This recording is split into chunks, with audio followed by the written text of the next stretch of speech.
Hey there, everybody. You know that I like slashers, and I like looking out for slashers that I didn't see, especially 80s ones from the 80s. And it's hard to do nowadays because I've seen so much slasher movies, good and bad. But you also got the ugly, and that is really bad. And I just don't want to see those movies. I really don't. And I found this list with all the movies with picture from the cover of the movie, everything, and but I couldn't find anything. I really couldn't. But I hate it when I have to like searching for an hour to find something that looks good. And I came out with two movies. One that I still have to see, and one that was recommended by Pizzawo. He's also a reviewer on YouTube, mostly horror. I think only horror movies. Also, he does the more obscure movies, and he said Out of the Dark from 1988 is basically a movie that sort of flew on under the radar, and he thought it wasn't bad, and it wasn't bad. It's okay. I will not see it again, but it was a good watch. It was a fun watch. It's a movie about a sex phone company. Now, you already guessed it that I say sex phone company. Now, these people, these women are not the ladies you think they are. They're not like prostitutes or something. They can be cashiers in a store, or waiters in a cafe or something, a pub, whatever. Um, they're actually I like the bond between these girls, these women, because they were they're fun. Like Karen Black is the owner, Ruth, and she's a very good boss. She really cares about her girls, like she says that. And they have a it was directed by Michael Schroeder. Uh, don't know him. But then you have I have to see Damien Dye, and that's Kevin. Kevin is basically one of his. He's a photographer. He does weddings, and that company, that sex phone company, is also one of his clients, and they're all doing headshots, and Lynn Lynn Dan Donaldson Lynn Donaldson is named Christy, and she is also one of these sex phone workers, and she's also the girlfriend of Kevin. I have to say the okay. Let's talk about the elephant in the room: sex.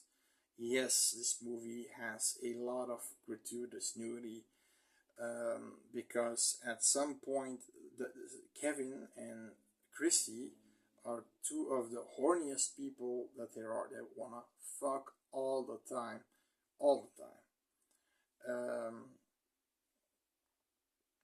Yeah, she's always in this sexy. She's a sexy lady, Christy, and she's in this sexy underwear, and sometimes you see her boobs, and eventually they have sex, and you have a sex scene. But the funny part is that it's in the most sleazy motel, in a sex motel, where all these prostitutes are, and they have clients, and they go to the clerk, and they're renting for an hour, but the funny part is that Kevin goes to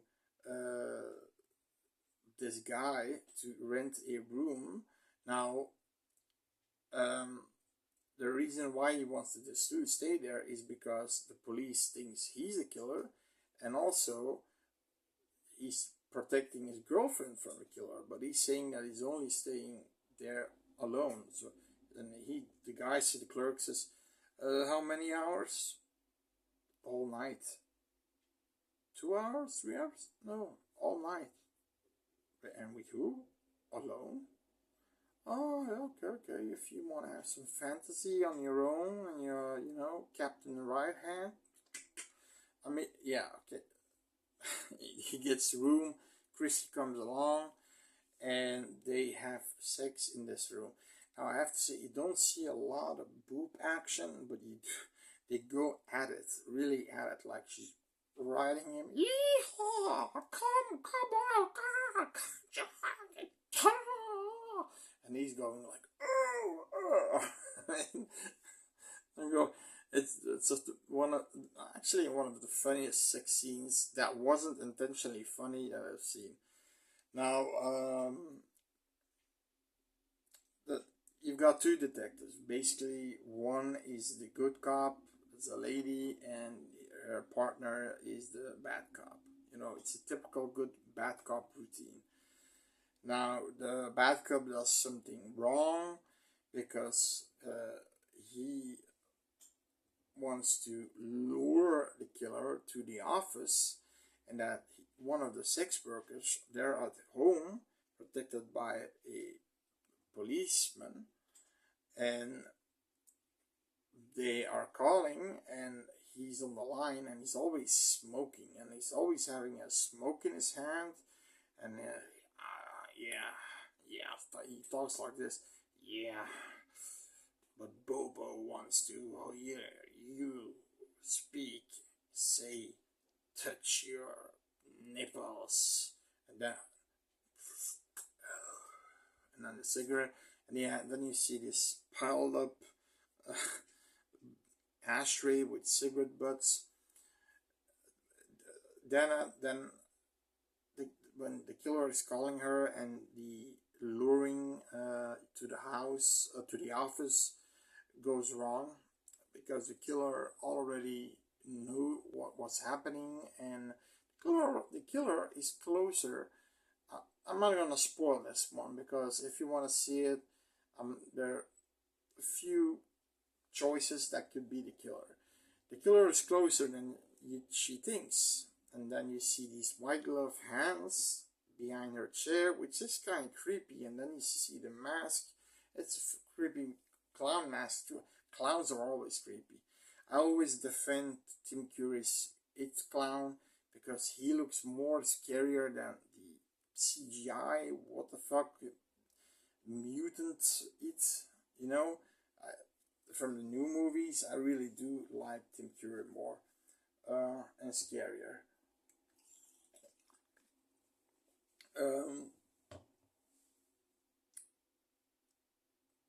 So the guy apparently killed the cop outside. He most of the kills are strangulations.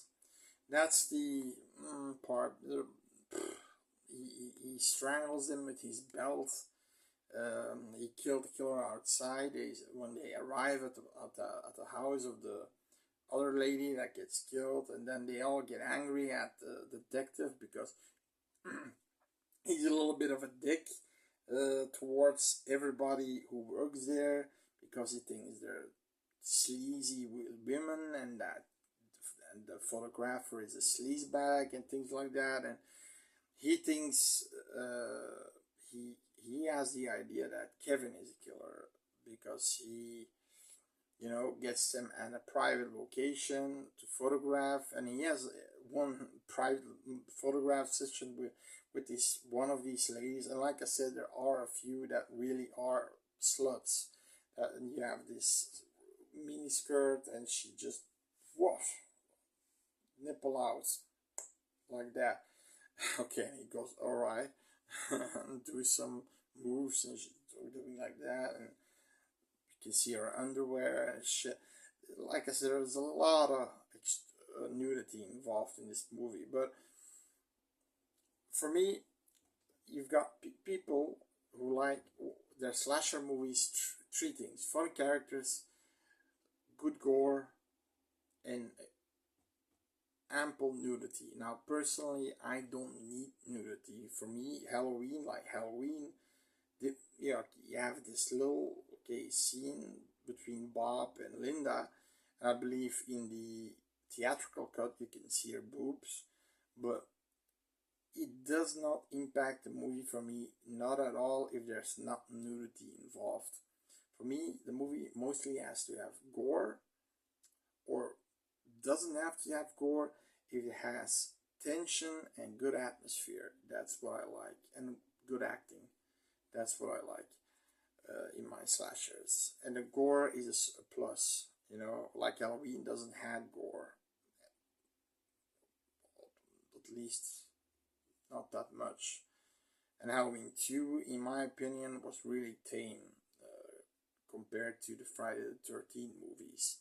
So, yeah. But in this movie, he just kills. There's one kill where he. The first kill, basically, the first girl that gets killed, he has a baseball bat and hits her in the head. You don't see the hit, she just falls on the ground. You don't see her face. She says, because they're toying with each other, she says, "You're out." Then she hits her with the bat and says, "You're out. I'm not out. You're out." Yeah, it's like that. And it's one kill. There's one kill that's pretty cool. There's this Hispanic guy who hears. So the killer is after this one of the ladies of the sex phone company.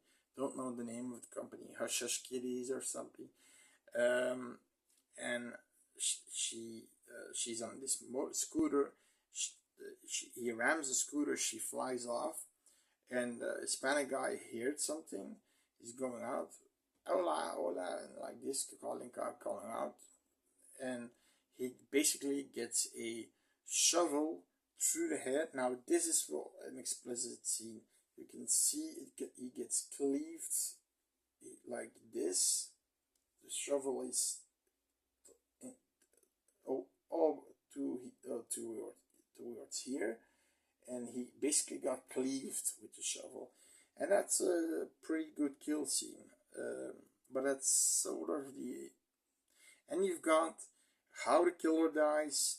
I have to say, a shotgun kill with first in the belly and then in the chest, and you see the blood squib. Like I said, it's still the most effective. The blood squibs, and he flies out of the window. One of the coolest shotgun kills I've seen. It's in the top 5, especially. Yeah, but nowadays they're using CGI, blood and things like that, because someone they said that the squibs are dangerous or something, but it's still the most realistic for me. Yeah.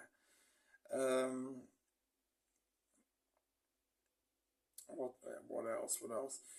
Yeah.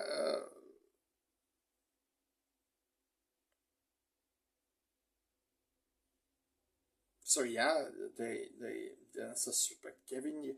You have this guy, this accountant. They're sharing this building. It's an office building, and he has an accountant office, and he it's an ugly guy. He has this hair that like these bald hooks, bald areas, and then here, and then long hair.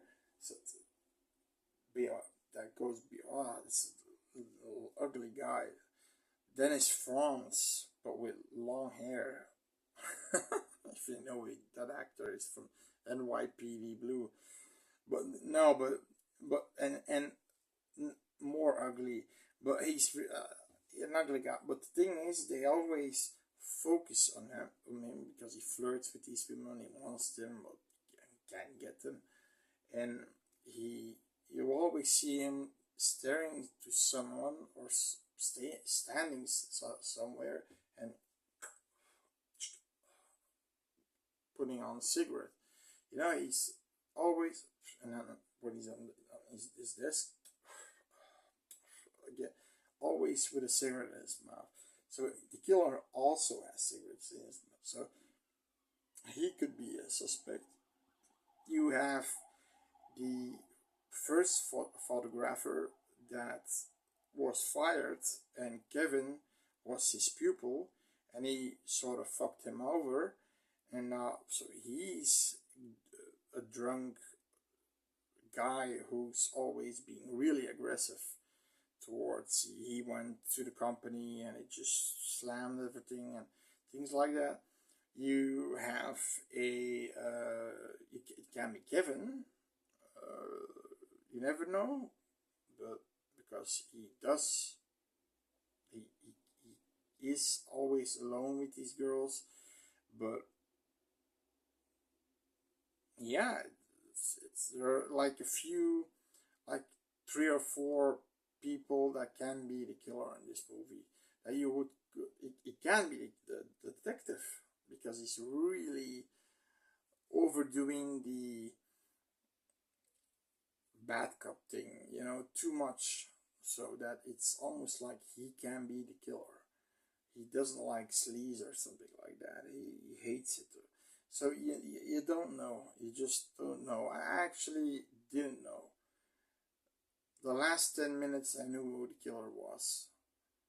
But I really thought that someone else was it. But I guessed wrong in this movie. I really guessed wrong.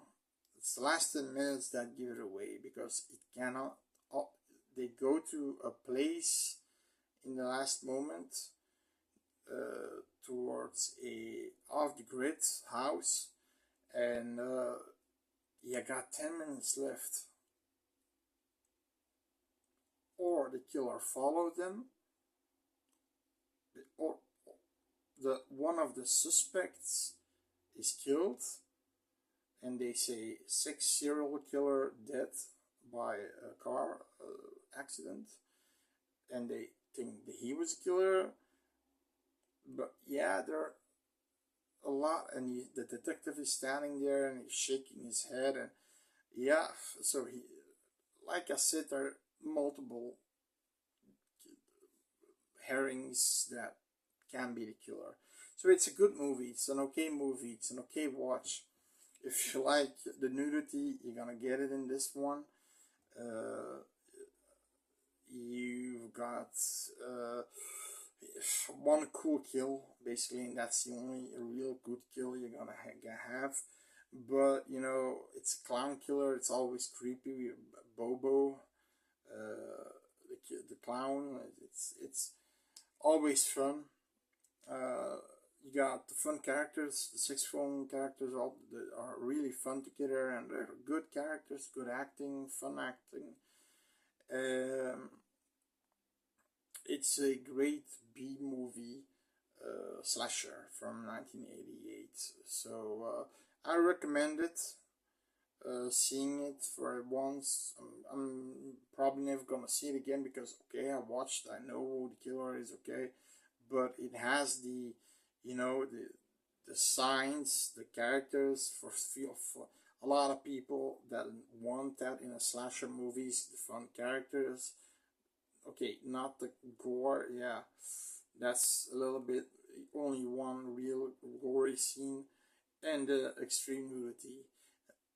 So okay, you can have it all sometimes, right? But okay, it's definitely a okay watch. So there you go. See you next time.